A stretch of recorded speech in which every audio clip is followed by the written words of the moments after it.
Bonjour à tous, Midi Pile spécial départemental sur Éclair TV et Éclair FM. Avec nous aujourd'hui les candidats du canton numéro 20, celui de Trois-Rivières. Nous avons invité à débattre les deux binômes titulaires engagés dans cette bataille. Ils sont donc présents sur ce plateau.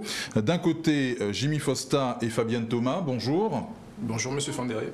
Et de l'autre, Jacques Anselme et Nicole Herdan, les conseillers départementaux sortants de ce canton. Bonjour.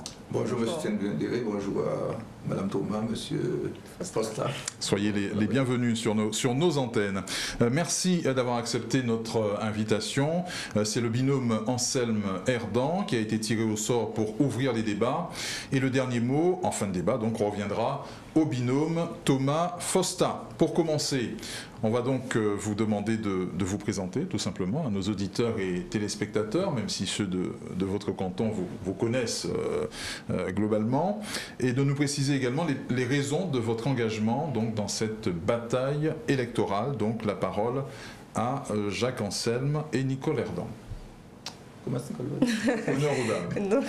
Merci. Donc, je suis Nicole Herdan, conseillère départementale sortante, effectivement, présidente de la commission au sein de cette assemblée donc, départementale, de la commission environnement.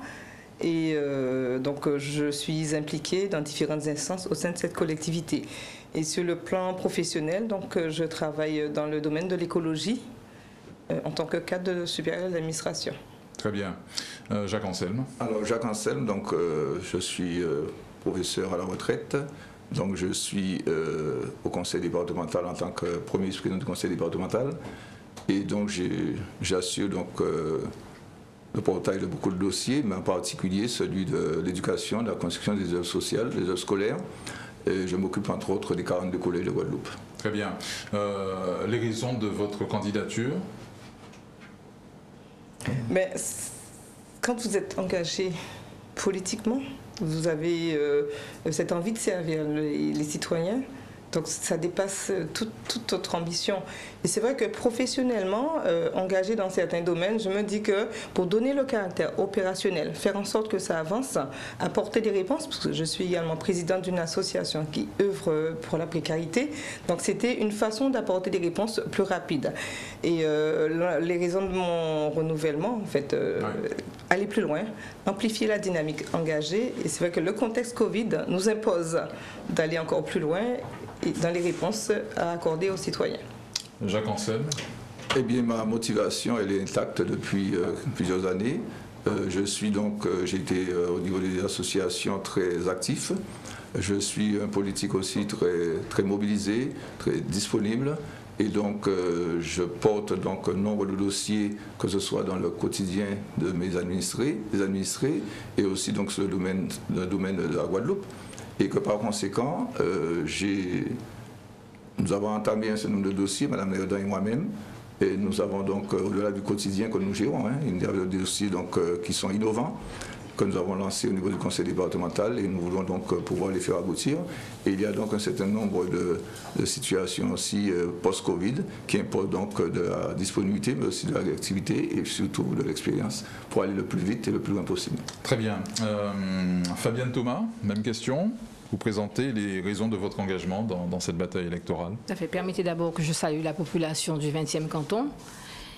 Alors, Fabienne Thomas, 41 ans. Je suis mère d'une fille de 11 ans. Je suis élue à Gourbin. Mon implication politique a commencé en 2014 aux côtés de Lucas Desmar en qualité de conseillère municipale en charge de la solidarité et de la citoyenneté. Et puis dans la vie professionnelle, je suis cadre au sein d'une institution depuis plus de 15 ans qui intervient dans le secteur médico-social, institution reconnue d'utilité publique.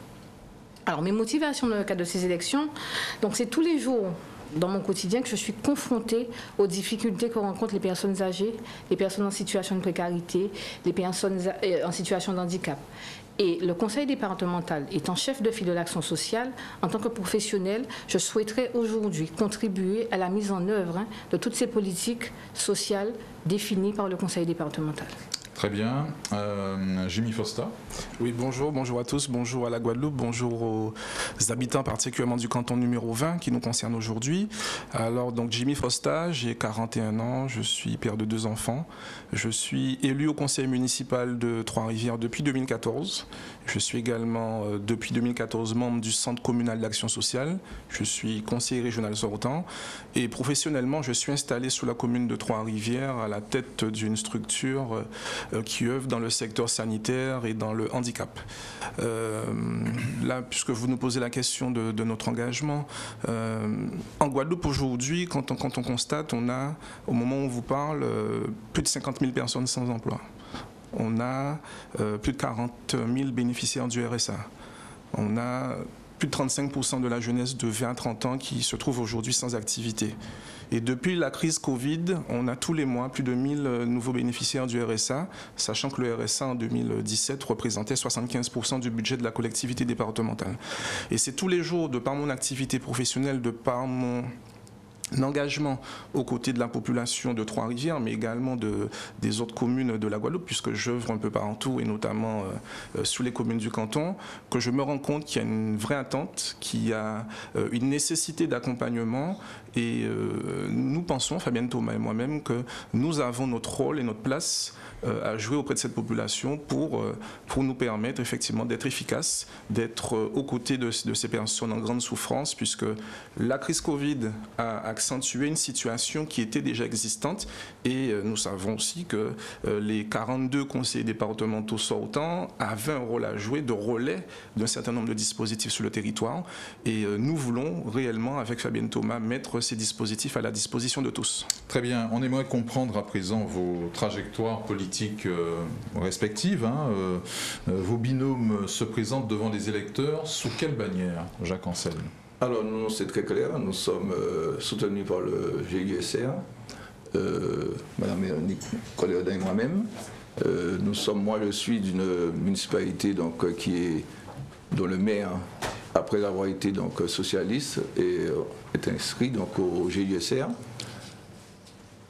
Donc il est naturel pour moi de pouvoir donc poursuivre donc, cette lancée-là, mais c'est surtout le fait que je retrouve au sein du GUSR des anciens camarades socialistes qui ont une vision qui correspond à la mienne, dans le sens où il y a des décisions, justement, je suis toujours socialiste, j'ai toujours été, je le serai toujours, mais j'ai retrouvé, je disais, donc, des camarades socialistes au GUSR, mais c'est surtout que les décisions qui sont prises au niveau du GUSR sont des décisions plus ancrées sur la Guadeloupe, et ces décisions-là ne sont pas relayées au niveau national. Donc c'est cet ancrage guadeloupéen, cette volonté de prendre des décisions liées aux besoins spécifiques de la Guadeloupe qui m'intéresse particulièrement. Donc en fait, votre binôme qui a été élu en 2015 sur la bannière du socle socialiste a vécu une transhumance en l'espace de 6 ans, c'est ça? Mais je crois que même au niveau des autres, du PS entre autres, je pense que tout s'évolue dans ce sens-là. Et à savoir, donc, ils évoluent dans le sens où les décisions doivent être plus domiciliées.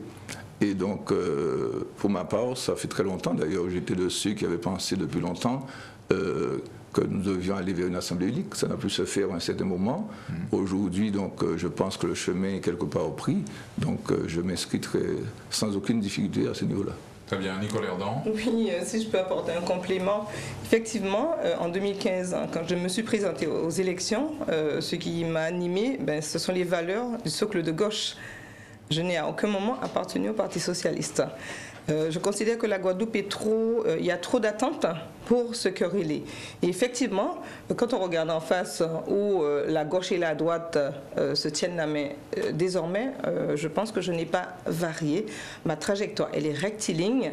Et aujourd'hui, quand vous vous apercevez que vous côtoyez certaines personnes et que ces personnes n'évoluent pas, dans le sens où ce qui m'a toujours gêné, c'est l'absence justement de prise en compte de la dimension écologique de la politique.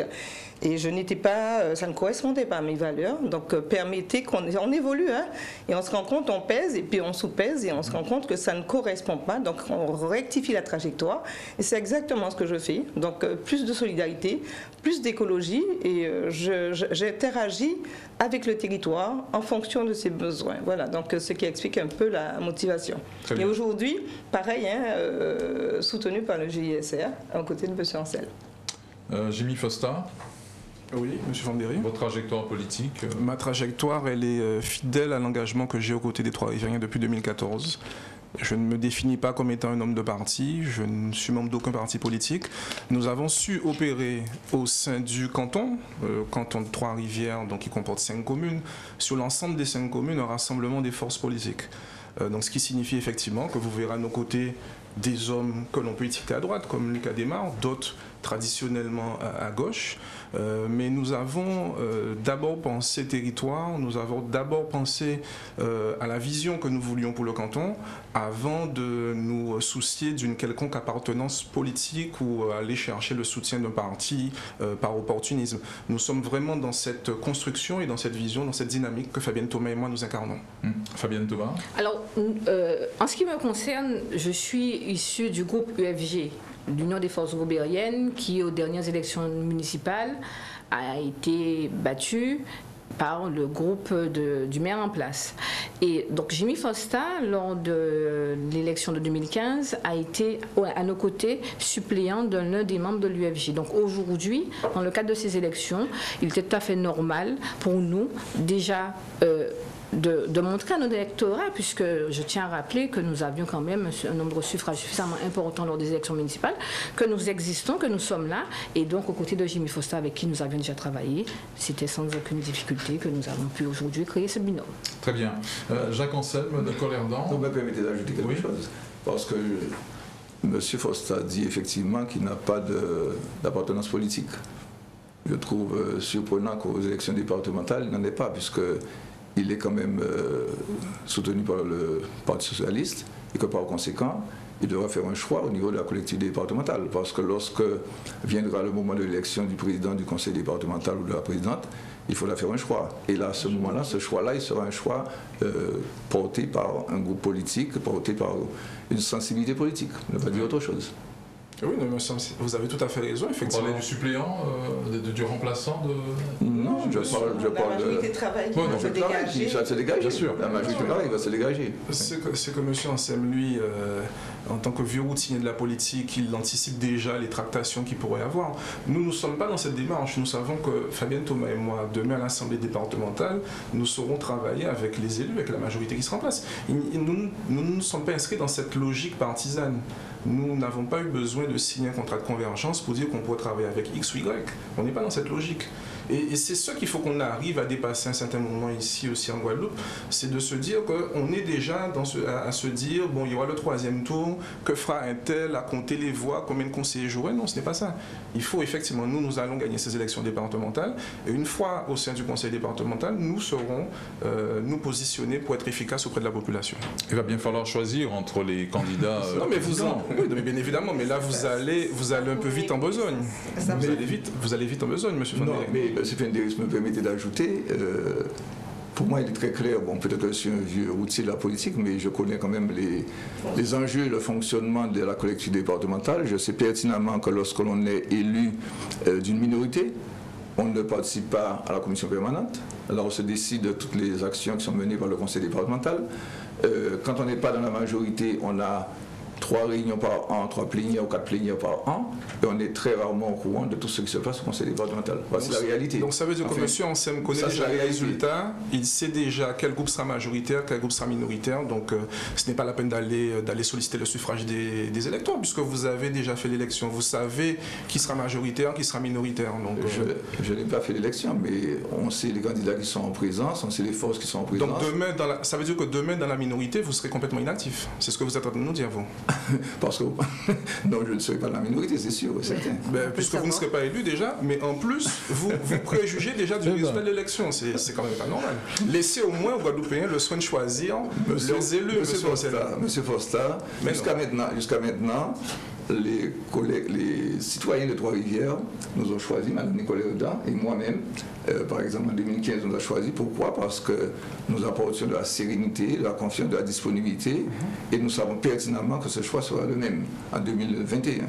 Et que par conséquent, nous savons aussi que quoi qu'on nous dise, on ne sait pas le résultat des élections de la Guadeloupe, mais on sait pertinemment qu'il y a des forces en présence, que lors des dernières élections municipales, souvent la traduction des élections départementales sont celles des élections municipales.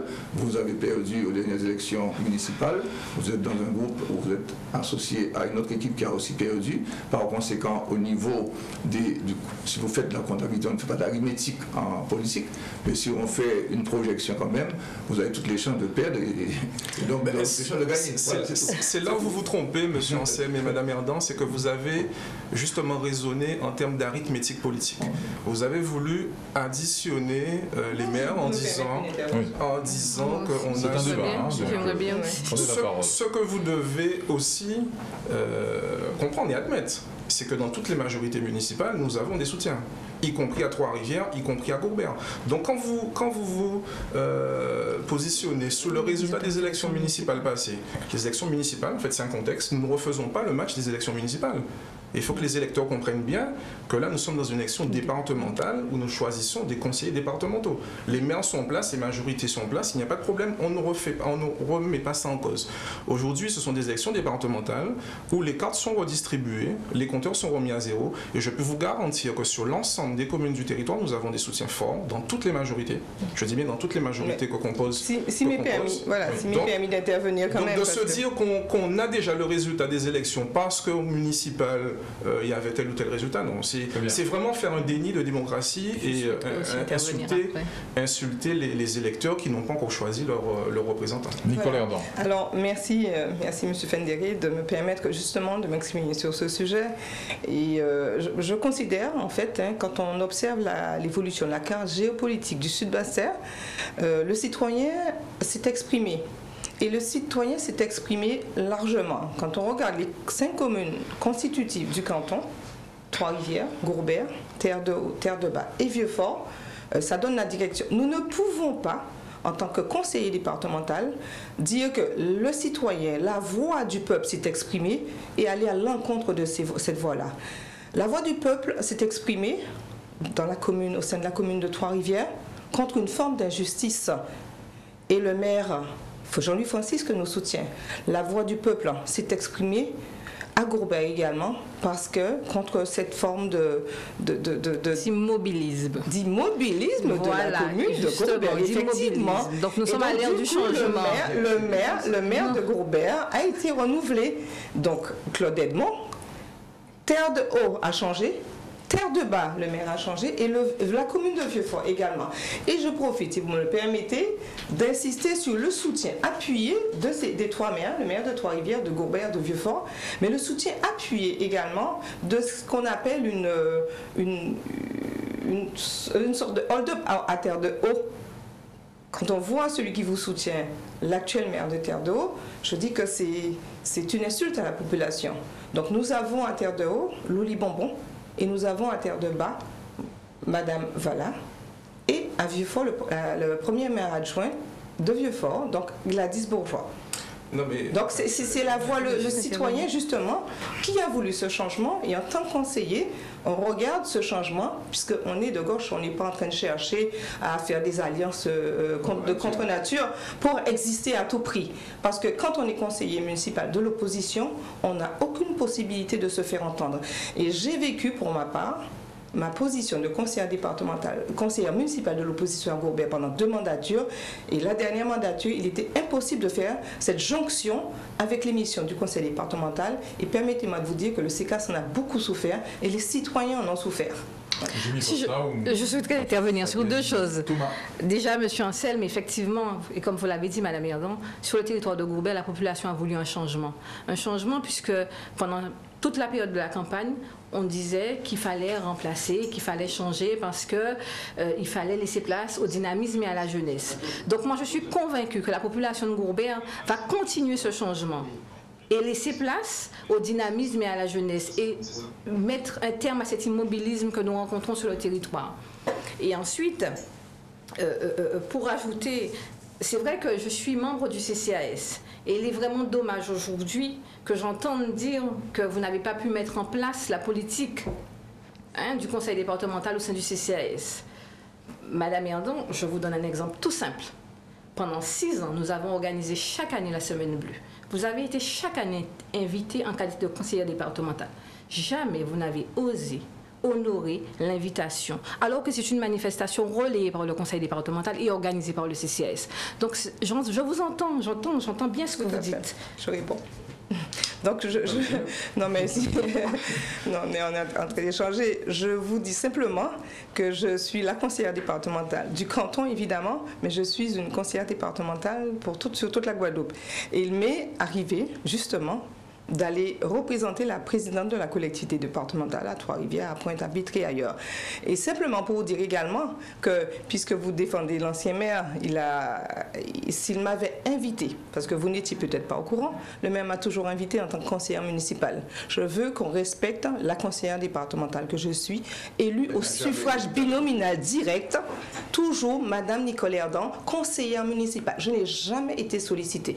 Alors quand vous avez d'autres communes, Terre-de-Bas, de Haut, Vieux-Fort, Trois-Rivières et même ailleurs, Capesterre ou ailleurs, des maires qui vous sollicitent, c'est naturellement parce que la personne âgée, c'est toute la Guadeloupe. Il n'y a pas que les seniors de Gourbert. Et j'accompagne les seniors au sein de mon association. Donc même si c'est pour ça que je vous dis, c'est difficile en tant que conseiller municipal de l'opposition d'arriver à se faire entendre.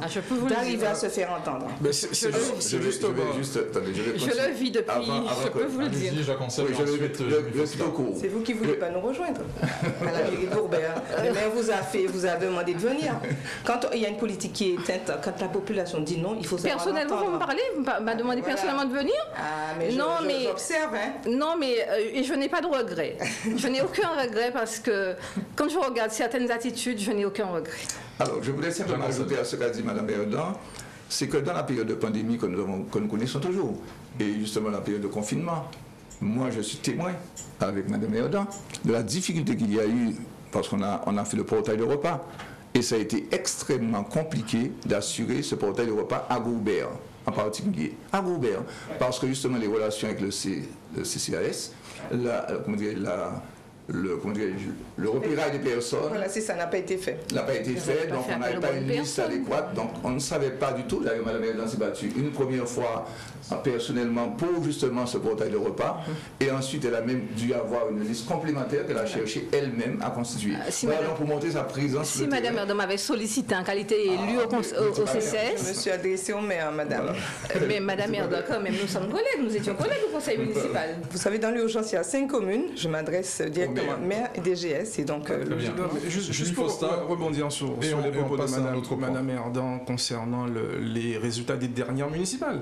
Puisque je comprends bien qu'effectivement aujourd'hui, nous sommes dans une élection départementale, mais on se base sur le choix des électeurs aux élections municipales. Donc si le législateur avait voulu que les élections départementales soient calquées sur le résultat des municipales, on ne serait pas là aujourd'hui. Il aurait fait comme c'est le cas pour les élections communautaires, où au moment de choisir les délégués, les conseillers municipaux, on choisit les délégués communautaires. Aujourd'hui, si nous sommes dans le cadre d'une élection départementale, c'est bien que les électeurs ont fait un choix municipal, je le dis, nous le respectons et nous travaillerons avec l'ensemble des maires, puisqu'il n'est pas question de se dire que nous sommes membres d'une opposition ici ou d'une majorité là, on va faire une distinction. Nous sommes en capacité de travailler avec l'ensemble des maires. J'ai toujours démontré, depuis que je suis engagé en politique, que je ne fais pas ce genre de distinction, que je respecte l'engagement que j'ai pris avec les électeurs et je suis dans l'opposition à Trois-Rivières et je défends, je mets au défi quiconque de la majorité de dire que je ne fais pas mon travail d'élu. Je suis présent régulièrement aux conseils municipaux, je suis présent dans les commissions auxquelles je suis membre, notamment au Centre communal d'action sociale qui œuvre quotidiennement pour les Trois-Rivières en difficulté. Donc demain, en tant que conseiller départemental, je n'aurai aucune difficulté à accompagner le maire de Trois-Rivières dans ses projets, le maire de Gourbert, le maire de Vieux-Fort avec lequel j'ai des relations amicales et les deux maires des îles des Saintes, Terre-de-Bas, Terre-de-Haut. Pour cela, il faut faire partie de la majorité. Non, de mais décision de travail. non. Dans ce cas-là... On voit que vous méconnaissez le fonctionnement de la collectivité. Non, mais dans ce cas-là, Madame Erdan, il n'y aurait pas de scrutin proportionnel, on élirait une liste avec que des élus de la majorité. Si le législateur prévoit des élus de l'opposition de la majorité, c'est que ça a son sens. Je comprends, Monsieur Fosta. Vous faites partie des 60% d'élus renouvelés, vous pensez? Non, mais vous voyez le mépris avec lequel... Non, mais c'est ce qu'on vit quotidiennement sur le terrain. Le mépris avec lequel ces élus sortants, soi-disant sages, pleins d'expérience, considèrent un binôme qui vient se présenter à une élection. C'est quand même... Vous parlez de mépris? Madame Erdan, votre attitude depuis tout à l'heure sur le plateau est assez méprisante. Très bien. Nous allons poursuivre avec le bilan de l'action départementale dans ce canton de Trois-Rivières et des communes environnantes. Jacques Anselme. Alors, en tant que sortant. Alors, me permettrez, parce qu'effectivement, M. Fosta et Mme Thomas ont sans arrêt dit qu'il n'y avait pas de bilan. Il n'y avait aucun bilan, on n'avait rien fait. Pendant 6 ans, on n'a rien fait, c'est bien entendu. Mais récemment, même le discours a évolué. J'entends dire que ce n'est plus notre bilan, que c'est celui de la présidente du conseil départemental. Alors, pour ce faire, je me permets, en face de moi, donc remettre à Mme Fosta. Non, Mme Thomas. Mme symbolique, Mme Thomas. Et Mme Erdan va donner à M. Fosta, si elle veut bien. Voilà. Mais encore. Alors, dans le contenu du au-delà bilan, alors, non, mais le bilan, au-delà de ce geste symbolique. Oui. Voilà, donc ils vont découvrir effectivement qu'il y a une action très dense qui est saluée par l'ensemble de la population parce qu'il y a à la fois donc, des actions quotidiennes, des actions d'accompagnement des personnes âgées, des personnes en situation de précarité. Il y a des actions concernant tout ce qui fait le quotidien des Trois-Riviériens, des Gobériens, des Vieux-Fortins, des Saint-Trois, de Terre de Haut, de Terre de Bas, parce que nous avons en permanence répondu aux préoccupations des uns et des autres, en particulier par exemple concernant, parce qu'aujourd'hui notre canton comme la Guadeloupe entière a une situation justement de vieillissement de la population et que par conséquent il y a donc des besoins qui sont de plus en plus grandissants concernant cette tranche de la population. Et en ce sens, nous avons donc, avec la majorité du conseil départemental, décidé, donc c'est une constante au conseil départemental, de toujours justement maintenir à domicile le plus possible les personnes âgées, les seniors. Et donc de ce fait, nous avons tout fait pour améliorer donc, le quotidien de ces personnes, à savoir une amélioration de leur habitat et aussi ce qu'on appelle la ACV, c'est-à-dire l'amélioration du cadre de vie. Et que par conséquent, ces personnes donc, peuvent rester à leur domicile et donc peuvent agir librement dans leur environnement bienfaisant. Ensuite, nous avons... Oui, tu peux continuer. C'est vrai que nous avons une grosse intervention sur l'humain, puisque la collectivité départementale est la collectivité de toutes les solidarités humaines et territoriales. Mais il y a aussi la partie qui n'est pas visible, et c'est toute notre implication au sein des différentes instances de la collectivité départementale. Il s'agit des CAP, CHSCT, etc., qui concourent au nivellement vers le haut des agents. Parce que quand on dit qu'un élu n'a pas travaillé, pour moi, c'est une offense aux fonctionnaires territoriaux qui, chaque jour, œuvrent pour le bien-être de nos concitoyens. Alors, je vais parler globalement de tout le retard au niveau des infrastructures routières et au niveau des ponts également. Ce retard qui a été rattrapé durant ma mandature depuis 2015. À Gourbin, par exemple, où on a fait un travail conséquent sur les liaisons routières, Bisdari, le pont des Barsoins. Je ne vais pas rentrer dans le détail, Palmis, etc. Je veux également parler de cette approche complètement innovante, une approche qui nous permet d'être en lien avec l'intergénérationnel, mais également avec nos enfants, puisque la collectivité départementale, elle opère de la naissance aux seniors. Et nous avons pu impulser une dynamique au niveau de la mairie du littoral, mettre en place des interactions pour faire évoluer cette démarche-là avec les classes de maires à Terre de Bas. Donc c'est un projet qui a été fortement apprécié. Nous sommes sortis de la politique sociale pour enclencher le projet de la fourmi manioc qui a duré plus de 2 ans parce qu'il fallait des avis de la Commission européenne. Et en tant qu'élu, c'est vrai que vous fixez le cap, mais vous avez vraiment besoin de soutien appuyé des fonctionnaires pour aller plus loin. Et donc je me réjouis de cette belle réussite, à la fois pour les agriculteurs, mais également pour notre biodiversité. Et nous avons impulsé une dynamique sur la souveraineté alimentaire. Ce sont des sujets nouveaux que nous avons mis en place, traités, et c'est aussi la raison pour laquelle nous souhaiterons amplifier la dynamique, la démarche, puisqu'il y a un plan de relance qui nous permet d'aller plus loin. Fabienne Thomas, Jimmy Fosta, votre analyse du bilan de l'équipe sortante? Alors, j'ai des chiffres, parce que je ne sais pas si vous le savez, mais je siégeais au nom de l'Association des maires au Conseil départemental de la solidarité et de l'autonomie. D'accord? Donc, Monsieur Anselme, quand vous dites que vous avez contribué à accompagner les seniors dans l'aide à l'adaptation du cadre de vie, sur toute la mandature, sur la commune de Trois-Rivières, 13 aides accordées. Sur la commune de Gourbert, 4. Vieux-Fort, pas du tout. Terre de Haut, pas du tout. Terre de Bas, pas du tout. Peut-on se targuer vraiment d'un bilan à ce niveau-là? Madame Thomas, comme vous m'interrogez là-dessus, je vais vous dire que si vous avez bien regardé vos chiffres, vous allez voir que celui qui a, d'ailleurs me l'ont dit au niveau des services du conseil départemental, j'étais l'élu le plus dynamique, nous étions les élus les plus dynamiques, ceux qui ont obtenu le plus d'aide au cadre de vie, l'amélioration du cadre de vie. Nous sommes ces élus-là qui ont, si vous comparez, vous regardez tous les chiffres. 17 sur toute une mandature? C'est pas 17, nous en avons fait... ça, ce sont des chiffres, sortis de chez vous, Je ne vois pas comment vous avez pu avoir des chiffres sortant de chez vous, parce que moi, il y a les mêmes chiffres sortant de chez moi, et il se passe là que j'ai...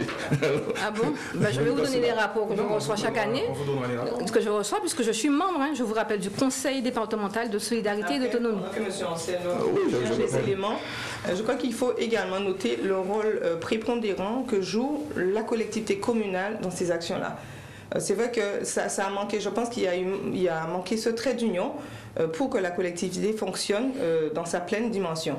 Et souvent, nous avons rencontré des difficultés au niveau de l'adaptation au cadre de vie, de l'amélioration de l'habitat, et je pense que vous savez très bien pourquoi. Puisqu'il y a eu... rapidement, ensuite, Jimmy Fosta prendra la parole. J'ai des chiffres que j'ai... Ce ne sont pas les miens, ce sont ceux de l'administration. C'est dommage, je peux vous ramener tous les rapports. Ce que vous ne saviez pas, est-ce que vous savez à quel moment on démarrait l'aide à l'amélioration de l'habitat, du cadre de vie? Est-ce que vous savez à quel moment ça a démarré? En tout cas, si j'ai des chiffres sur 2015, votre mandature a commencé en 2015. J'ai des chiffres sur 2015. Parce que vous ne savez pas, le dispositif a commencé en 2016, madame. Ah, et j'ai des chiffres en 2015? Il ne peut pas y avoir de chiffres en 2015, puis ça a commencé en 2016. Non, mais 2015-2016, on est en début de mandature quand même. Non, je vous donne la situation que j'ai écrit dans mon dossier. Cadre de vie de 2016 à 2020. Vous avez les chiffres de 2021. Et je vous dis le nombre de dossiers réalisés de 22. En attente de diagnostic, parce que tout n'a pas été réalisé, 23, ce qui fait un total de 45. Vous voyez que vos chiffres sont à revoir, madame. Je suis confiante de mes chiffres. Désolé. Non, mais les chiffres que nous avons et que nous avançons, ce sont des chiffres effectivement qui sont de source officielle. Et il n'y a pas de problème. À la fin de l'émission, nous vous les transmettrons. S'agissant, non, mais de toute façon, vous avez fait une bataille de chiffres. Non, mais on ne va pas faire une bataille de chiffres, effectivement. Source officielle. Ce qu'on attend effectivement d'un conseiller départemental, au-delà de toutes les représentations, parce que le bilan qui nous a été présenté, c'est beaucoup de représentations. Vous étiez en photo sur tel ou tel colloque, on vous voit en photo remettre une gerbe centenaire, en photo par-ci par-là. Nous, ce qu'on attend d'un conseiller départemental, c'est aussi qu'il puisse promouvoir les dispositifs qui sont à la disposition de la population. Nous, ce qu'on entend et ce que l'on voit, et ce sont des données réelles. Ce n'est pas le bilan papier glacé que vous distribuez, ce sont des données réelles que l'on a et que l'on est en train de recenser sur l'ensemble du territoire. Parce que la campagne a commencé depuis plus de 2 semaines, mais ça fait bien longtemps que nous sommes sur le terrain en train de faire ce recensement.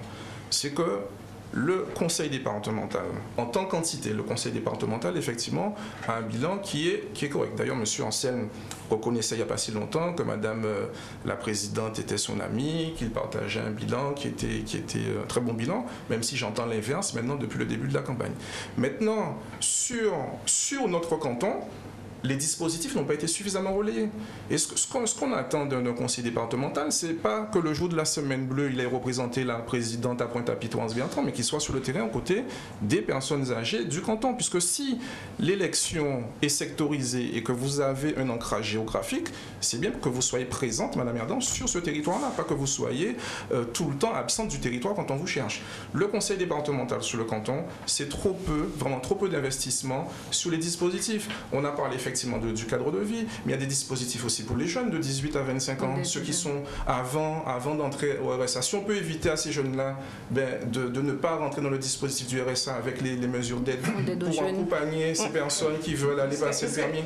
Le bilan, ça aurait été ça. Jimmy Fosta et Fabienne Thomas ont retard de temps de parole à combler, donc on va les laisser poursuivre. Non mais c'est ça, c'est pas d'additionner ou de montrer sur un catalogue des photos de nous en action partout, et ce n'est pas aussi de s'approprier des réalisations d'autrui. Je prendrai l'exemple du pont de Bisdari. Le pont de Bisdari qui a été initié avant votre arrivée au conseil départemental. Vous êtes arrivé en 2015, mars, le pont a été inauguré dans la foulée, donc vous avez pas me dire, Madame Erdan, que vous pouvez mettre ça à votre crédit. C'est ça. Et c'est un certain nombre de... S'il vous plaît. Non, mais justement, c'est parce que nous savons comment ça se passe. Parce que justement... Vous savez, on sait que vous avez la connaissance parfaite de l'institution, il n'y a pas de problème. Là-dessus, après 17 ans, monsieur Ansem, si vous ne connaissiez pas... Ça vous fait autant de temps que moi en politique pour avoir les cheveux ou pas. C'est ça la différence. La différence, c'est que moi, je suis élu, vous n'avez pas été. Vous êtes en politique depuis 83, monsieur Ansem. Vous êtes en politique autant de temps que moi. Vous avez plus de 15 ans de politique, monsieur Fosta. Vous étiez avec moi sur la liste, sur ma liste. Vous avez été candidat au municipal à Trois-Rivières en 1983. Beaucoup d'électeurs aujourd'hui n'étaient pas nés. En 1983, vous étiez candidat à Trois-Rivières. Oui. Vous avez perdu. En 89, vous avez perdu. Vous avez traversé un long passage, effectivement, une longue traversée du désert. Et vous êtes élu depuis 2004.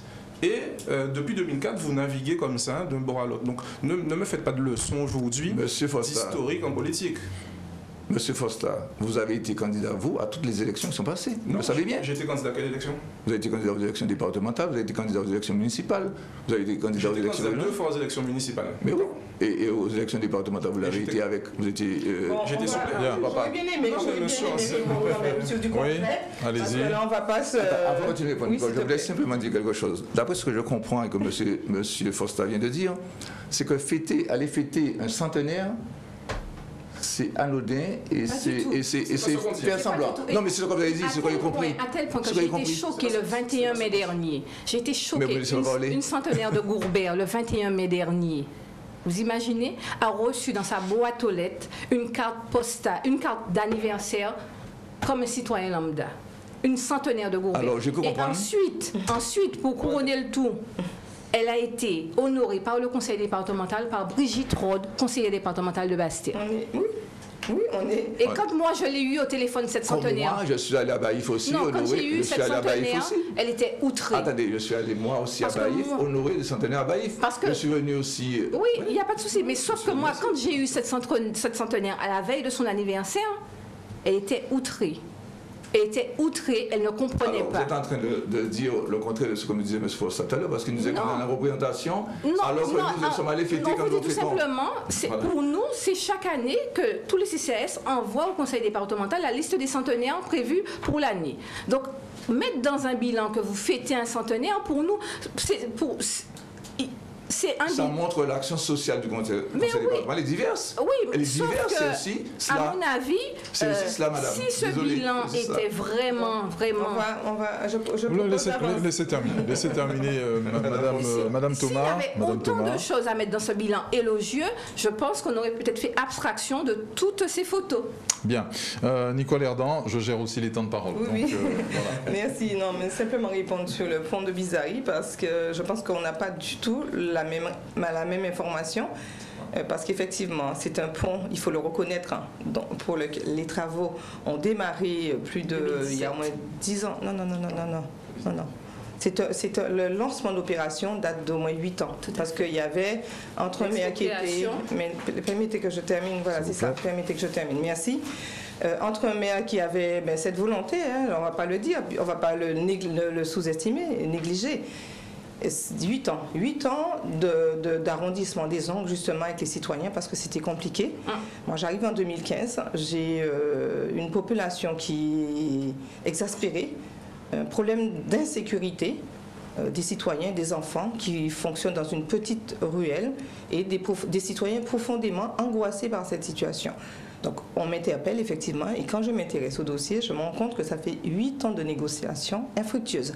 Il ne suffit pas de dire qu'il faut faire pour faire, il faut être dans les dossiers et être en capacité de les faire avancer. Donc en 2015, quand je suis arrivée, Ben, ça a été une priorité parce que c'était également une promesse de campagne. Donc non, Monsieur Fostal, je vous interdis de me dire que je m'approprie les réalisations des autres. En 2015, j'ai pris le dossier, il n'avait pas démarré. Même pas la première, rien. Administrativement, juridiquement et techniquement, il y avait des problèmes. En 2017, nous avons dû aller beaucoup plus loin et en 2018 faire une DUP, déclaration d'utilité publique, une expropriation.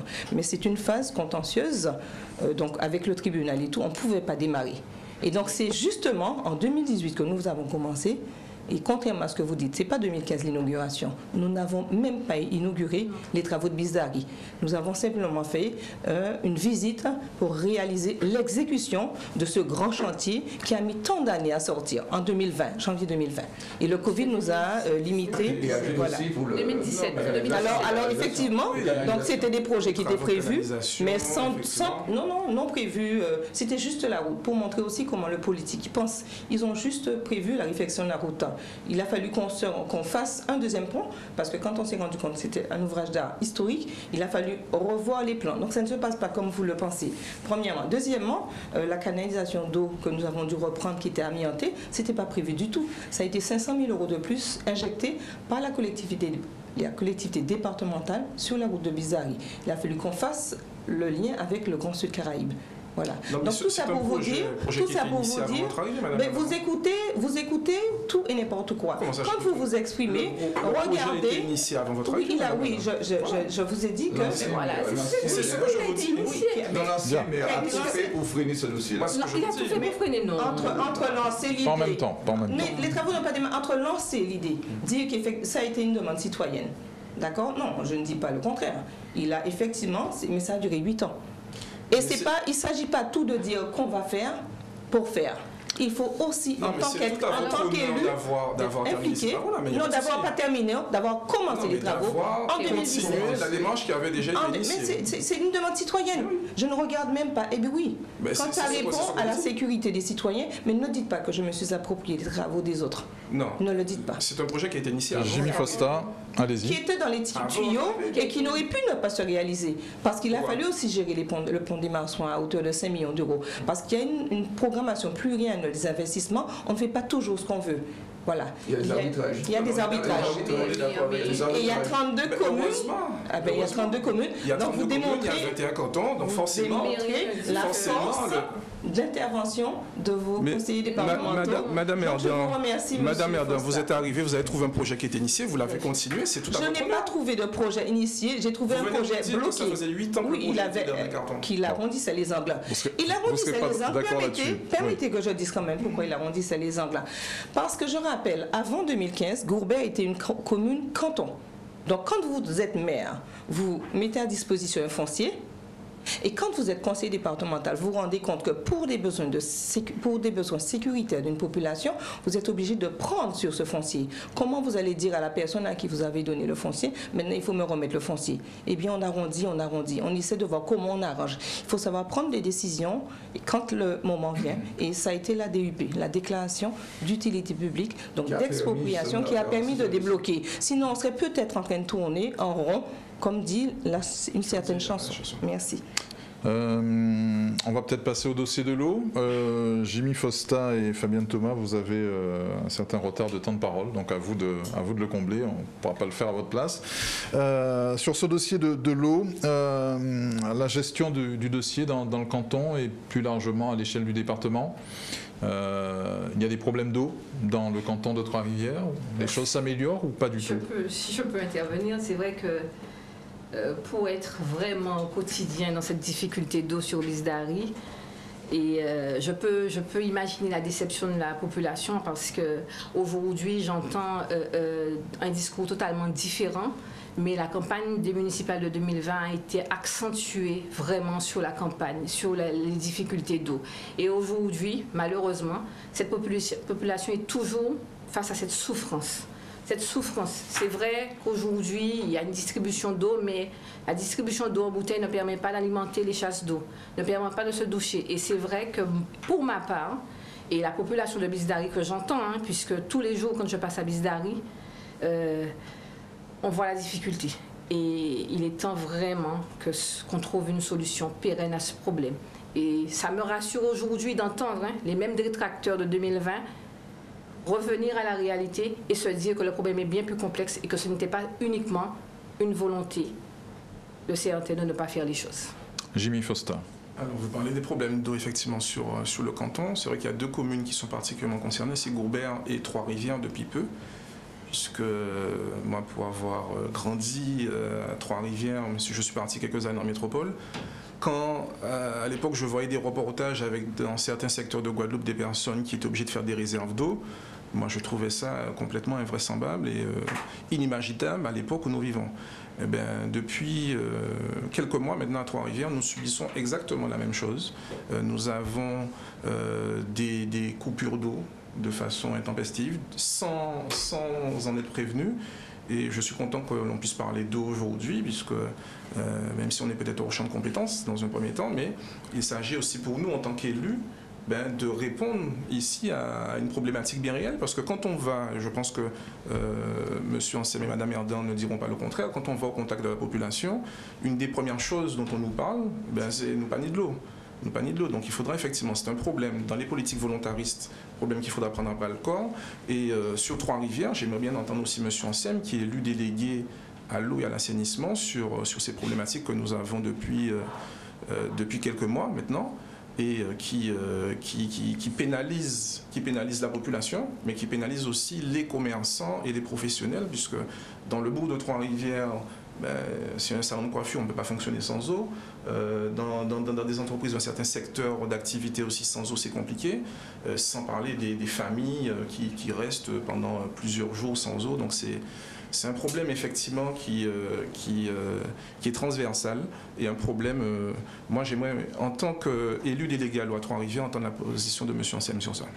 Je vais vous répondre sans aucune difficulté, M. Foster. Je vais d'abord commencer par répondre à Mme Thomas. Madame Thomas, il me semble qu'avant 2020, vous étiez au pouvoir avec M. Adémar. Il me semble. D'accord. Qu'avez-vous fait pour l'eau à Gourbert? Ce n'est pas une compétence. Non, mais qu'avez-vous fait pour l'eau à Gourbert? Parce que vous aviez aussi des élus communautaires. Mais vous aviez des élus communautaires à la communauté d'Aglo qui est en charge de cette problématique de l'eau. Qu'avez-vous fait? Qu'ont fait les élus de votre majorité avant 2020? Mais nous n'avons jamais à aucun moment dit que l'eau, c'était pas un problème fondamental. Oui, nous avons porté des... Mais je ne parle pas de dire que c'est un problème fondamental. Je dis qu'avez-vous fait concrètement? C'est ça ma question. Mais on a fait ce qu'on pouvait avec les moyens de la CASBT. Avec les moyens de la CASBT, mais nous n'avons jamais critiqué.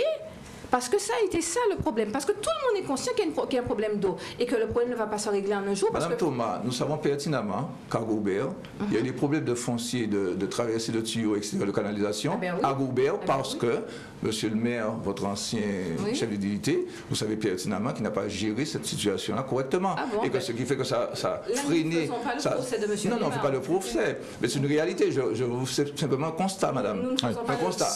Alors, maintenant, pour revenir... Alors, j'ai répondu pour Gourbert. Alors, pour revenir, vous voyez, je connais bien les problématiques qui se posent à Gourbert et à Trois-Rivières. Et à Trois-Rivières en particulier. Maintenant, revenons. Je suis effectivement, M. Foster, élu délégué à l'eau et à l'assainissement. Et depuis, nous sommes là depuis un peu moins d'1 an. En fait, une année à peu près. Environ une année. Alors, mais je rappelle simplement pour mémoire, M. Foster, que ceux qui font des tracts avec vous pour attaquer M. Anselme en disant que c'est lui qui est responsable à la fois de la sécheresse... de tous les problèmes. Si vous voyez un tract signé de M. Foster... Attendez, laissez-moi finir, on va me laisser parler. Donc, je vais parler de l'ancien maire de Trois-Rivières, qui a eu 2 mandatures, qui n'a rien fait pour. Je vais parler de celle qui vous soutient aujourd'hui, Madame l'ancienne maire de Trois-Rivières. Qu'ont-ils fait pour solutionner les problèmes de l'eau? Depuis que nous sommes là, M. Foster, vous le savez, vous êtes conseiller municipal de la minorité, oui, mais vous le savez, nous avons organisé une réunion il n'y a pas très longtemps concernant les problématiques de l'eau et nous avons dit ce que nous allons faire. Mais vous êtes un élu municipal et vous souhaitez effectivement être élu à d'autres instances. Donc vous devez savoir quand même un minimum concernant les procédures qui sont mises en place. Vous devez savoir que lorsque l'on a projeté par exemple de faire des travaux à la plaine, ce que nous avons dit que nous faisons, que nous avons commencé, il faut donc d'abord faire un devis, il faut d'abord faire donc rechercher donc les moyens financiers pour pouvoir solutionner cette situation. Et pour le moment, je peux vous dire que nous avons donc chiffré déjà, il faut 320 000 € pour pouvoir donc faire une collection, la canalisation et tout le reste. Et à partir de là, nous pourrons alimenter tous les secteurs nord qui peuvent être alimentés par la plaine. Et nous avons aussi prévu de construire un réservoir de 1500 mètres cubes à l'Ermitage pour compléter celui qui est de 500 mètres cubes actuellement. Et les travaux sont entrepris, les canalisations ont déjà commencé à se mettre en place. Il y a simplement une difficulté que vous connaissez, vous aussi, parce qu'on a tout fait pour que les canalisations doivent traverser un terrain privé, sur 800 mètres, et que par conséquent, nous devons effectivement trouver solution à cette problématique-là pour pouvoir permettre les travaux de cette entreprise. Ensuite, concernant le captage de l'eau, parce que nous avons aussi, il était prévu du temps justement de l'ancien maire, celui dont vous parlez, l'ancien médecin, il y a donc un captage qui est prévu donc en amont de la RN1, dans l'ancien concasseur. Ce captage-là donc a été déplacé. Aujourd'hui, on a considéré qu'il doit être plus en amont et que par conséquent, les travaux de confortement, moi-même, en tant que délégué, j'ai appelé effectivement les services de route de Guadeloupe qui ont donc fait déjà le diagnostic, qui ont établi donc toutes les modalités techniques, on va dire. Et pour le moment, le dossier est au niveau du conseil régional pour pouvoir donc financer. Et nous avons donc récemment, monsieur le maire est allé donc sur le terrain avec une délégation pour pouvoir donc, parce qu'il y a aussi des opérations de défrichage et qu'il faut avoir une autorisation de l'ADEME.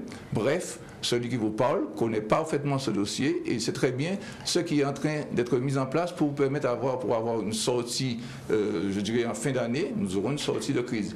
Mais je vais ajouter simplement pour terminer, rapidement. Je vais ajouter simplement pour terminer que il ne faut pas oublier aussi que ceux qui ont autorisé, les précédents maires qui ont autorisé des constructions de lotissement, des constructions de maisons individuelles aussi, sans pour cela anticiper sur la production d'eau, mais ceux-là ont commis des erreurs que nous tentons aujourd'hui de réparer. Voilà. Jimmy Fosta, Fabienne Thomas. Juste une question à M. Ansem. Le captage du palmiste. Mais si vous posez des questions à M. Ansem, vous ne rattraperez jamais votre temps de parole. Il a posé la question, le captage du palmiste, parce qu'il a demandé qu'est-ce que la municipalité de Gourbert a fait. Le captage du palmiste. Pardon? Le captage du palmiste qui a été rénové pendant l'ancienne mandature et qui a été intensifié en 2000. Nous sommes d'accord pendant l'ancienne mandature. Mais je vous ai dit tout à l'heure. Non, vous me demandez qu'est-ce qu'ils ont fait. Je vous réponds là. Non, mais ça a pris combien de temps, madame? Ça a pris combien de temps? Parce qu'il y a eu justement un temps très long. Vous me demandez qu'est-ce qui a été fait. Non, mais nous sommes d'accord que le captage a été fait durant la précédente mandature. Les 7 km d'eau de réseau qui ont été rénovés par la région, c'était pendant quelle mandature? Je vous ai dit que. Vous m'avez demandé ce qui a été fait. Ah, ça a été fait. Donc je vous demande. Puisque vous ne saviez pas. Je savais. Je vous ai dit justement, je vous ai parlé de ce captage là-bas. Enfin bon, on ne va pas s'étendre. Jimmy Fosta. Oui, juste pour compléter et puis pour rebondir sur ce que M. Ansem dit. Donc à l'entendre, c'est depuis 1 an que tout est fait en fait au niveau du réseau d'eau à Trois-Rivières, que rien n'avait été fait avant son arrivée en tant qu'élu délégué à l'eau. Donc Monsieur Ansem, félicitations à vous. Merci, je dis juste que vous parlez de l'ancien maire, le médecin. Donc qui était là, qui n'est plus là depuis 2008. Donc ça, vous cherchez des responsables loin. À son époque, effectivement, nous ne connaissions pas ces problèmes d'eau. Nous avions des réservoirs qui étaient en fonction, qui ne fonctionnent plus aujourd'hui. Sous la mandature, moi je suis arrivé au conseil municipal en 2014, c'est sous la mandature du maire qui était juste avant le maire actuel, que le chantier, le nouveau captage de l'Ermitage, tout ça a été lancé, effectivement, puisque ce sont des projets sur lesquels nous avançons depuis longtemps. Aujourd'hui, ça a fait... Oui, ce sont des projets, ça date d'avant le maire actuel. D'avant le maire actuel. Si vous revoyez vos dossiers, ça date d'avant le maire actuel. S'il vous plaît, laissez poursuivre Jimmy Fosta. Non, mais si vous posez une question...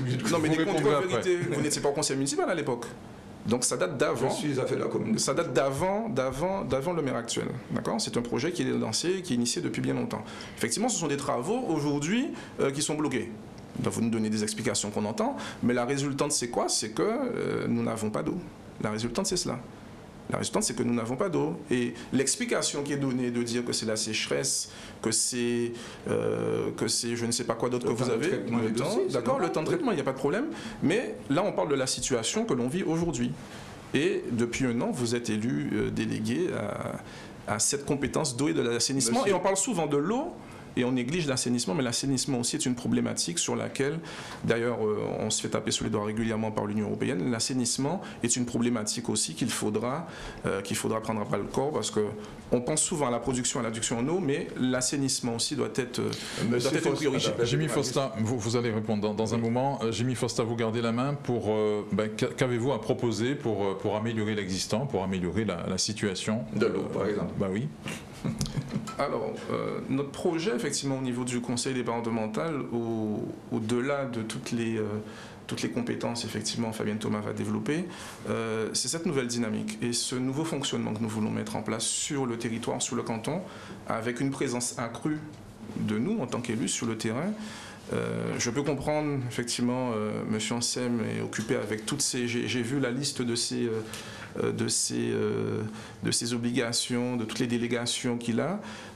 Moi, je ne suis pas un élu qui suis en quête de mandat, de cumul de mandats. D'ailleurs, je me rappelle que quand il a commencé en politique, il parlait d'un homme mandat. On en est bien loin aujourd'hui. Moi, je me consacrerai pleinement à ce mandat de conseiller départemental. Nous aurons effectivement à mettre en place un certain nombre de politiques en matière d'éducation, puisque nous avons 3 collèges sur le canton qui méritent une attention. Nous aurons en matière d'infrastructure, nous avons 3 ports départementaux aussi, M. Ansem. Là, vous allez nous dire ce qui a été fait peut-être, mais la question portait prioritairement sur l'eau. Hein. Ah, sur l'eau? Oui. Ah, d'accord. Il évacue. Non, mais sur l'eau, donc il y a le syndicat mixte ouvert, effectivement, qui sera créé par la loi en 2021, septembre 2021. Donc, effectivement, ça permettra, en termes de gouvernance, d'y voir plus clair. Mais nous serons très vigilants sur le fonctionnement de ce syndicat. Parce que si on crée un syndicat pour ensuite confier la gestion de l'eau à une multinationale dont on ne maîtrise pas, ensuite le fonctionnement, la réaffectation des recettes, que les travaux d'entretien, que les travaux de rénovation des canalisations ne sont pas faits, là on n'aura pas avancé beaucoup. Donc effectivement le syndicat mixte c'est une solution. Pour moi qui suis de Trois-Rivières et qui bénéficie d'un service en régie, donc moi, je ne souhaite pas perdre la qualité du service que nous avons en régie, puisque ça nous permet d'avoir une eau à un coût, puisque M. Ansem peut le confirmer, un coût qui est quand même très abordable. Et d'ailleurs, je me rappelle qu'à l'époque où nous avons connu ce grand mouvement social, où on parlait déjà des problèmes d'eau en Guadeloupe, le fonctionnement de Trois-Rivières était pris en exemple.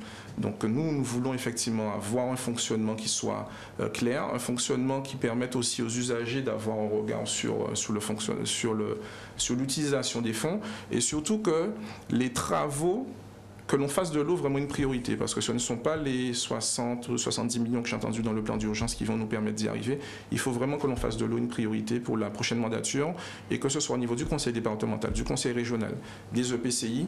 Je crois que l'eau est un sujet vraiment essentiel aujourd'hui. Le conseil départemental, même si ce n'est pas sa compétence directe, est très impliqué dans ce dossier de l'eau, au même titre que la région, les EPCI. Le département doit faire davantage, ou vous dites au contraire que c'est à l'État de payer? Alors l'État, bien évidemment, devra mettre sa contribution, puisque le conseil départemental, on connaît le budget du conseil départemental. Quand vous avez 75% à peu près qui est déjà consacré au RSA, donc ça veut dire que le conseil départemental... Pas seulement RSA. RSA-RSO. Les chiffres qu'on nous a donnés, c'est RSA-RSO. Donc ça montre bien effectivement que ça laisse très peu de marge de manœuvre au conseil départemental, qui est... Il ne faut pas non plus oublier que le conseil départemental doit jouer son rôle de collectivité des solidarités et d'accompagnement social. Donc, même si le conseil départemental doit prendre sa part au niveau de la gestion de l'eau, il faut que les collectivités qui ont les moyens, que l'État, qui a aussi un rôle important, puisque c'est une obligation pour le citoyen d'avoir de l'eau dans ses robinets, puisse mettre sa main et sa contribution. Très bien. Alors, je vais quand même... Allez-y, Jacques Anselme. Alors, concernant, je reviens sur Trois-Rivières, M. Fosta, vous êtes un élu municipal, vous savez pertinemment, j'espère, pour vous, qu'il y a donc un certain nombre de procédures qui permettent justement de faire aboutir un projet. Et que par conséquent, concernant les problématiques liées à l'eau à Trois-Rivières, vous avez bien dit que ça fait à peu près 1 an que nous sommes au pouvoir à Trois-Rivières, et que par conséquent les dossiers sont lancés, mais il faut un temps pour à la fois les études concernant ces différents dossiers, il faut aussi un temps pour la mise en place du portail financier et ensuite un temps pour que les entreprises puissent exécuter les travaux. Donc tout cela ne se fait pas en un clin d'œil. C'est pas une opération, non mais c'est pas une opération miracle. Donc vous voulez me faire porter comme d'autres la responsabilité qu'il n'y ait pas d'eau aujourd'hui dans les robinets à Trois-Rivières. Je veux dire que c'est totalement faux. Et tout le monde se rend compte, et tout le monde le sait. Même si on est dans cette souffrance-là, même si la population est dans cette souffrance que je comprends, puisque moi-même à Savane où j'habite, je n'ai pas d'eau non plus. Donc je ne suis pas parmi des privilégiés, je n'ai pas d'eau non plus à Savane. Par conséquent, je vis la même situation que les autres de Trois-Rivières, les habitants. Et en tant que conseiller départemental, moi-même, j'ai porté aussi des packs d'eau aux uns et aux autres quand j'ai pu le faire. Mais enfin, pour revenir à des choses encore plus sérieuses, je vous dis... La question, c'est comment on sort de cette situation? Alors, comment on sort de cette situation? Alors, je crois que vous avez dû écouter effectivement nos conférences où monsieur le maire de Trois-Rivières et moi-même nous disions justement que il y a eu une enquête parlementaire récemment, le maire a été interrogé et donc le maire a répondu qu'il souhaitait effectivement garder sa régie et qu'on n'aille pas obligatoirement vers le SMO. Voilà donc ce qu'il a dit et que je partage, parce que nous avons, vous l'avez dit, vous l'avez reconnu, je suis d'accord avec vous là-dessus, vous avez reconnu effectivement que la régie a un personnel compétent et que la régie, monsieur le directeur qui se trouve là, je ne vais pas le nommer, fait son travail correctement, même s'il est un peu décrié parce que lui porte les... On l'accuse d'avoir mal géré sa situation, les situations, mais je considère pour ma part que c'est quelqu'un qui fait bien son boulot. Donc, tout ça pour vous dire que nous sommes à pied d'œuvre pour qu'à la fin de l'année, voire au plus tard, au premier trimestre 2022, pour que les problèmes d'eau à Trois-Rivières soient résolus. Nicole Erdan. Oui, merci. Sur la question de l'eau, effectivement, apporter un complément et dit que la collectivité départementale n'est pas restée dans le silence. Bien que l'eau n'étant pas sa priorité, sa compétence en tout cas, c'est un sujet qui a été sa priorité. En 2015, nous avons fait en sorte d'engager des fonds pour des travaux qui ne se voient pas. C'est la réparation de la canalisation sous-marine qui relie Trois-Rivières, Terre de Haut et Terre de Bas. Donc c'était des travaux très conséquents. Et il a fallu faire venir un scaphandrier pour les réaliser. Et honnêtement, quand vous voyez, bon, après on nous a dit que ce n'était pas de notre ressort de le faire, mais il y avait un cri d'alerte et on s'est senti impliqué, voilà, et pour apporter des réponses aux concitoyens. J'ai envie de dire également que au-delà de cette problématique, parce que bon, la compétence de l'eau était communale, après elle est repartie au Grand Sud Caraïbes, on sait très bien, la Gabégie, pendant 12 ans, il y a quand même un précédent PCA, président de région, qui n'en a peut-être pas fait sa priorité, j'en sais rien. Aujourd'hui, ce que je dis, c'est qu'il faut aller vers des options innovantes, on parle toujours. J'en veux pour preuve l'exemple du collège de Gourbert, qui a bénéficié dans le cadre d'un TEPCV, territoire énergie positive pour la croissance verte, d'un système de récupération des eaux de pluie. La ressource, elle se raréfie. C'est pas en se tirant, on a le SMO effectivement, donc c'est l'organe, l'enveloppe, la structuration. Comment les hommes font pour fonctionner? Mais après la ressource, exactement, la ressource, si on n'a pas, on aura beau faire SMO, etc. Donc moi j'invite sincèrement chacun, et peut-être qu'il va falloir État, région, département, voir comment mettre en place des dispositifs de récupération de cette ressource qui vient du ciel, comment on la valorise. Et donc voilà, donc ça a été un exemple pour le collège de Gourbert, exemple qu'on devrait amplifier dans les collèges, dans les ménages, dans les foyers précaires, pour que la ressource qui, juste pour les nettoyages, etc., les sanitaires, permette le jardin. Parce que j'insiste sur le fait que l'eau, c'est capital, mais se nourrir également. Et la collectivité départementale engagée sur la cartographie des jardins créoles, je crois que le citoyen a besoin de se ressourcer, a besoin de se retrouver et a besoin de cet ancrage sur le petit territoire qu'est la Guadeloupe. Très bien. Jimmy Fosta. Juste à ajouter, permettez-moi. Très rapidement. Très rapidement, juste pour vous dire que concernant justement ce que vient de dire Mme Erdan, ce n'est pas seulement à Gourbert que ça s'est fait. Dans tous les collèges de Guadeloupe, nous avons installé des citernes pour justement permettre de permettre aux élèves de continuer leur scolarité. On l'a fait partout. Donc, non, c'est pas un minimum, c'est pas nos compétences. On n'avait pas besoin, obligation de le faire, mais on a tenu compte du fait que les enfants ne doivent pas perdre leur cours et que par conséquent, on a fait le boulot à la place de ceux qui étaient responsables. Voilà.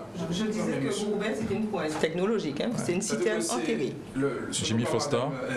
C'est pas tout à fait pareil que les citernes qui ont été installées sur tous les collèges. Et de mettre des citernes et permettre aux enfants d'avoir de l'eau pour utiliser les sanitaires.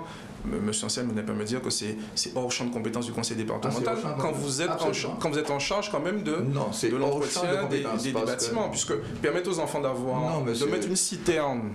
Non, monsieur Anselme, de mettre une citerne dans un collège. En même temps, c'est une compétence. En même temps, s'il vous plaît. En même temps, Jimmy Foster. Les comités d'agglo. Donc vous attendiez que les comités d'agglo, que les communes puissent le faire, c'est ça? Normalement, c'était leur rôle, c'est leur champ de compétences. Vous êtes en charge.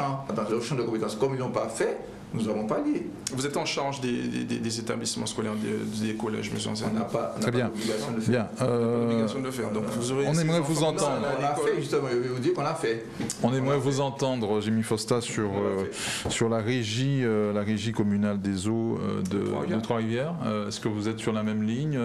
Il faut qu'elle n'intègre pas le SMO. Mais c'est ce que je disais tout à l'heure, c'est-à-dire que nous avons une régie qui a toujours été prise en exemple. Ouais. Et la régie de Trois-Rivières était citée vraiment comme modèle. Parce que le fonctionnement, c'est un fonctionnement qui est direct. Ça veut dire que nous avons une régie qui est administrée directement par le conseil municipal. Donc il n'y a pas encore un organe délibérant supplémentaire. Donc on sait aussi que c'est ce qui, dans certains syndicats mixtes, font gonfler les frais de fonctionnement. Quand vous avez un organe délibérant en plus, la régie, donc à Trois-Rivières, c'est l'eau qui paye l'eau. Donc on ne cherche pas à faire des bénéfices sur la production, sur la vente, sur ce qu'on attend en recettes. Donc le budget de la régie des eaux est un budget qui est voté en équilibre, comme le budget communal, et qui est vraiment calculé au plus juste. Donc bien évidemment qu'il y a des choses à améliorer dans le fonctionnement de la régie, mais si on arrive à garder vraiment ce modèle-là, avec la proximité, avec la réactivité que nous avons, et avec le service qui est rendu à la population, à mon avis, plutôt que d'aller vers des structures où on ne maîtrise pas le fonctionnement, donc la régie des eaux, la régie eau et assainissement de Trois-Rivières, effectivement, a toute sa place encore. Vous gardez la main, Fabienne Thomas, sur vos priorités pour la nouvelle mandature et les axes de votre programme. Alors, l'un des axes essentiels, l'insertion des bénéficiaires du RSA. Parce que malheureusement, aujourd'hui, les bénéficiaires du RSA du canton, depuis quelques années, malheureusement, notamment ceux de Gourbert et de Vieux-Fort, qui sont suivis par le territoire d'intervention sociale de Basse-Terre, n'ont pas de conseiller en insertion depuis plus de 2 ans. Et ça, c'est eux qui le disent. Depuis plus de 2 ans, ils n'ont personne, aucun référent qui soit en mesure de leur dire, voilà, nous allons signer un contrat d'engagement ensemble. Nous allons aujourd'hui, il y a tant d'actions de formation mises en place pour les bénéficiaires du RSA. Ils sont dans le vide. Ensuite, je suis étonnée et je n'arrive pas à comprendre comment les bénéficiaires du RSA de Terre de Haut et de Terre de Bas aient été rattachés au TIS de Capesterre. Donc aujourd'hui, un bénéficiaire du RSA qui souhaiterait rencontrer son conseiller en insertion doit prendre le bateau, arriver à Trois-Rivières, trouver un mode de transport pour aller à Capesterre. Ce sont des bénéficiaires de RSA, des gens qui vivent avec moins de 400 € par mois. D'accord? Donc nous, aujourd'hui, nous voulons ramener au plus près de la population tous ces services, tous ces dispositifs, permettre à un bénéficiaire du RSA. Il est anormal aujourd'hui, en 2021, qu'un bénéficiaire du RSA arrive à 25 ans au RSA et n'ait aucune possibilité de sortir de ce dispositif pour intégrer un emploi durable, tant au sein du canton, mais au sein de la Guadeloupe. Je continue. Oui, continuez. Les personnes âgées, aujourd'hui, nous savons, la Guadeloupe fait partie des départements où le prix de l'EHPAD est le plus cher. Notamment, il est plus cher, mais en plus, les places sont rares. Nous avons un mode de garde alternatif, l'accueil familial. Je ne vais pas vous... L'accueil familial. Sur le territoire de notre canton, nous avons 8 accueillants familiaux. C'est un mode de garde alternatif à l'hébergement en établissement qui permet à une personne, moyennant un agrément du conseil départemental avec des conditions, d'accueillir à son domicile 1 à 4 personnes âgées. c'est vraiment un mode de garde alternatif. On sort, on n'est pas en établissement, on n'est pas isolé chez soi, mais on est à proximité dans un lien familial. Et ça nous permettra aussi sur le canton d'éviter que nos seniors, aujourd'hui, soient obligés d'aller en grande terre et qu'ils aient perdu tout le lien avec la famille. Alors aujourd'hui, et dans le cadre de notre projet, nous voulons permettre l'accroissement et développer ce mode de garde au sein du canton. Jimmy Fosta, on le fait par binôme. Sur les infrastructures, c'est vrai que le conseil départemental, c'est l'action sociale, c'est la solidarité, mais c'est aussi la gestion des infrastructures telles que les ports départementaux. Nous en avons 3 sur le canton, dont le port de Trois-Rivières qui est port de pêche, port de passagers, avec une partie de plaisance également. Et c'est une infrastructure qui, à notre avis, mérite et nécessite de gros travaux. Alors il y a des travaux qui ont été faits récemment, notamment sur la partie pêche, des travaux de dragage, mais nous estimons que l'espace portuaire n'est pas à la dimension du trafic qu'il y a aujourd'hui. Nous avons des problèmes de sécurité, nous l'avons vécu récemment, nous étions en partance pour les Saintes, où une dame a chuté très lourdement devant nous au niveau de l'abri voyageur qui malheureusement ne joue pas son rôle d'abri voyageur quand il pleut. Vous rigolez, monsieur Anselme, mais vous auriez été là, ça aurait été vraiment... c'était pas, la dame, elle s'est vraiment fait très très mal au niveau de cette infrastructure. Nous avons effectivement ce port départemental, nous avons à sécuriser le réseau routier, la route départementale qui sort de Bastia, qui traverse tout Trois-Rivières et Vieux-Fort, a une portion qui est très prisée des joggers, c'est la portion de Rivière-Sens. C'est une portion qui n'est pas éclairée depuis Maria. Nous avons pour projet effectivement de sécuriser la partie où les joggers sont en mettant une piste cyclable et une partie pour les joggers, pour que les personnes puissent pratiquer le sport en toute sécurité, puisque c'est une route aussi qui malheureusement est accidentogène. On a connu encore un drame il n'y a pas si longtemps. Voilà, donc en complément effectivement de l'action sociale aux bénéficiaires du RSA, de nos personnes âgées, nous avons aussi à développer des solutions de garde alternatives pour les jeunes mamans qui doivent reprendre le travail. Nous avons 2 crèches sous le canton, à Boubert, à Trois-Rivières. Nous allons devoir développer aussi l'installation de MAM pour les assistantes, des maisons d'assistantes maternelles, qui sont aussi des solutions alternatives, mais qui viennent en complément des solutions existantes et qui permettent d'augmenter l'offre de solutions de garde. Voilà quelques grandes lignes effectivement de nos priorités pour le prochain mandature. Jacques Anselme, Nicole Herdan, même question. Vos priorités pour les années à venir? Avant de répondre sur les priorités, je vais répondre à M. Fosta simplement ceci, c'est que quand il voit le port de bord de mer, je ne sais pas, est-ce qu'il le regarde avec les yeux fermés ou il se met un bandeau, parce que les travaux que nous avons faits sur le port de bord de mer ont été des travaux très colossaux. Nous avons renforcé entre autres la digue, l'enrochement, parce que l'enrochement de la partie sud qui va vers les Saints, la partie sud-ouest vers les Saints, cet enrochement a été conforté, refait, parce qu'autrement c'est la digue entière qui partirait. Nous avons conforté la partie pêche en sécurisant effectivement la zone pêche, en y installant, en refaisant les stacades que nous avons fait il y a quelque temps. C'est pas rien, c'est 120 mètres linéaires. Nous avons donc refait complètement l'électricité. Nous avons fait le dragage, il a dit. C'est le premier port de Guadeloupe qui a été dragué là récemment, puisqu'il y en a d'autres qui l'ont été après dans d'autres zones du département. Mais le dragage a été fait. L'abri dont il parle, mais ne sait-il pas que cet abri a connu de nombreuses difficultés pour pouvoir donc arriver à son exécution, à son achèvement. Pourquoi? Parce que la mandature précédente, la personne, Madame le maire qui le soutient actuellement, a tout fait, je dis bien tout fait, pour empêcher la construction de cet abri. Et nous avons réussi malgré tout à construire cet abri. Alors peut-être qu'il y a des améliorations à apporter, peut-être. Mais quand vous me dites en plus que quelqu'un aurait chuté là, il y a des bancs, qui sont comme ça se passe ailleurs. Il y a donc une protection normale. il ne faut pas confondre donc des chutes qu'il y aurait donc avant le périmètre, dans la limite du périmètre portuaire, parce qu'il faut bien regarder quelle est la limite du périmètre portuaire. Et donc tout ce dont je vous parle, c'est à l'intérieur de la limite du périmètre portuaire. Le périmètre portuaire, on le connaît très bien. À la limite du périmètre portuaire. On va pas revenir sur et en la plus, chute. je vous dis, en deuxième chose, c'est que en plus de cette action au niveau du périmètre portuaire, il faut que vous sachiez justement que nous intervenons dans l'environnement même du port, des travaux qui concernent la communauté d'agglomération Sud-Caraïbe et la commune elle-même. Nous sommes en train de travailler sur le diagnostic justement du réseau d'assainissement. C'est nous qui le faisons. Nous portons ce dossier-là parce que tant que nous n'avons pas fini de réaliser ce dossier-là, nous ne pourrons pas justement intervenir sur l'entrée du port, le marché. On a même un bon de commande qui a été signé déjà pour que ça se fasse, mais on ne peut pas le faire tant que la solution de l'assainissement n'est pas Très bien. Voilà. Nicole Herdan, vous allez nous livrer vos priorités et enchaîner avec votre conclusion, puisque nous arrivons au terme de l'émission.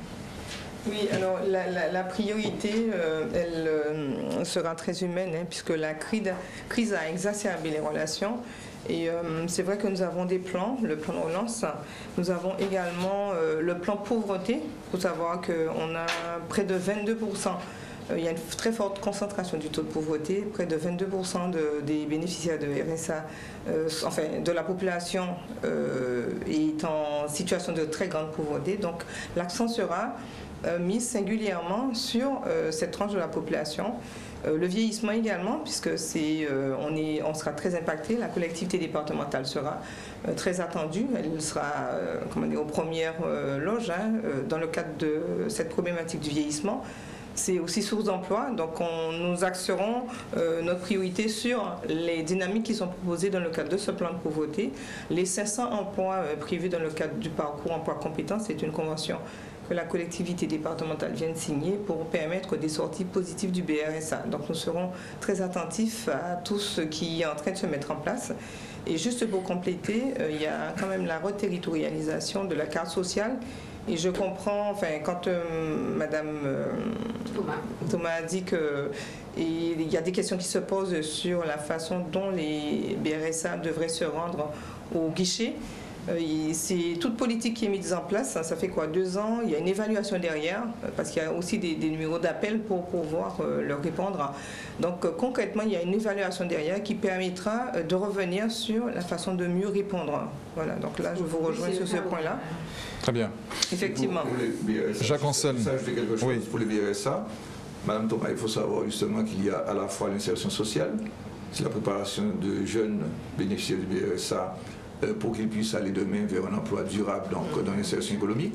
Et il faut aussi que vous sachiez que nous, justement, dans cette évolution des pratiques du conseil départemental, nous avons donc intégré au niveau du CHU, par exemple, que des jeunes bénéficiaires du BRSA sont venus, justement, ont été pris en charge au niveau de ces emplois-là. Donc, très bien. Il y a des actions de ce sens. Jacques Anselme, on va... Allez, écoutez, on le fait aussi. S'il vous plaît, Jacques Anselme, vous allez pouvoir maintenant conclure et vous adresser directement aux électeurs du canton. Et ensuite, c'est le binôme Fosta-Thomas qui, comme le tirage au sort l'a indiqué, va conclure notre émission. C'est à vous, Jacques Anselme. Alors, je dirais tout simplement à la population du canton, de Trois-Rivières, de Vieux-Fort, de Goubert, de Terre-de-Haut, de Terre-de-Bas, qu'ils nous ont vus à l'œuvre, nous ont vu travailler donc, sur ce canton, nous ont vu disponibles, nous ont vu donc agir en permanence sur ce canton et nous avons donc porté des solutions les plus adaptées à ces situations. Et nous avons travaillé d'ailleurs, on l'a dit dans notre bilan, on travaillait donc à la fois concernant la sécurité des uns et des autres sur ce canton et nous avons aussi donc la volonté demain d'impulser donc une dynamique qui permettent donc à la fois de mieux insérer nos populations dans le canton, parce qu'il faut donc que nous puissions trouver les moyens de pouvoir rééquilibrer quelque part le territoire, puisque cela passe par l'action aussi conjuguée des acteurs économiques, à savoir donc les privés, mais aussi les collectivités. Il faut donc que les municipalités, les collectivités départementales, voire régionales, puissent conjuguer leurs efforts pour qu'on ait donc ce rééquilibrage du territoire, parce que ce n'est pas normal que tout se passe ailleurs que dans notre zone géographique. Et il faut vraiment que nous puissions donc aller dans ce sens-là.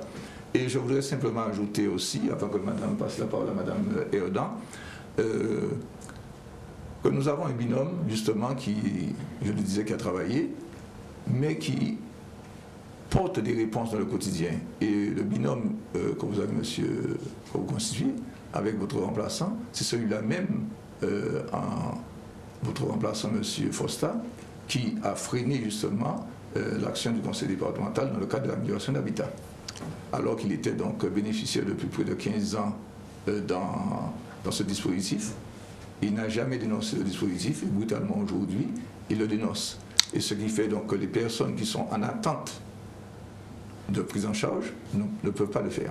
Nicolas Erdan, rapidement. Donc très rapidement, dire à mes chers électeurs du canton numéro 20, Gourbert, Terre de Haut, Terre de Bas, Vieux-Fort et Trois-Rivières, le 20 juin, c'est une date importante pour le choix de vos conseillers départementaux. Vous nous avez accordé vos suffrages en 2015. Vous avez les résultats, la concrétisation de tout notre engagement. Nous vous demandons, pour amplifier la dynamique et par rapport à ce contexte Covid, ce contexte sanitaire qui impose d'avoir des élus qui soient opérationnels immédiatement, donc nous vous invitons à faire le choix de Jacques-Anselme Nicolas Erdan dès le 20. Le 21, nous sommes au travail. Merci de votre attention. Fabienne Thomas, c'est à vous. Je vais m'adresser à la population, aux électeurs, parce qu'il s'agira le 20 juin de créer une scission, créer un véritable soulèvement pour redynamiser notre canton. Et aujourd'hui, ce sont 2 jeunes compétents, dynamiques, dans le domaine de l'action sociale et du secteur médico-social, qu'ils veulent aujourd'hui venir porter réponse à vos difficultés. Difficultés que vous rencontrez depuis trop longtemps. Aujourd'hui, nous souhaitons et nous serons disponibles et prêts dès le 21 juin à répondre à toutes vos demandes. Personnes âgées, personnes handicapées, personnes en situation de précarité. Faites-nous confiance. Continuez le changement que vous avez opéré sur le 20e canton. Jimmy Fosta, c'est à vous pour le dernier mot. Très simplement, dire à la population de la Guadeloupe et plus particulièrement aux électeurs du canton numéro 20 que le 20 juin, effectivement, ils auront un choix important à faire pour l'avenir du canton, pour l'avenir de la Guadeloupe. Et nous savons effectivement qu'ils veulent tourner cette page politique qui est écrite sur le canton depuis bien longtemps, depuis 17 ans pour le premier vice-président sortant. Et effectivement, ils ont tendance à mettre en avant une forme d'expérience. Nous estimons qu'un poste de conseiller départemental n'est pas un poste acquis à vie et que nous devons aussi faire la place et laisser la place à des personnes qui veulent travailler, des personnes qui veulent mettre leurs compétences, je dis bien leurs compétences et leur dynamisme au service de la population.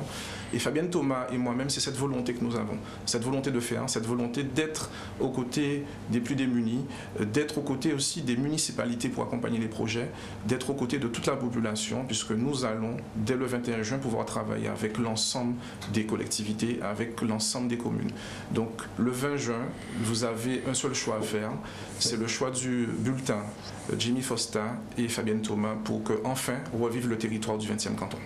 Parfait. Merci à vous d'avoir participé à ce débat donc, qui était consacré aujourd'hui au canton numéro 20, celui de Trois-Rivières, Vieux-Fort, Gourbert, Les Saintes. Merci de votre participation sur notre plateau. On se retrouve demain pour un nouveau débat sur Éclair FM TV. Nous serons avec les candidats binômes du premier canton de Bémao.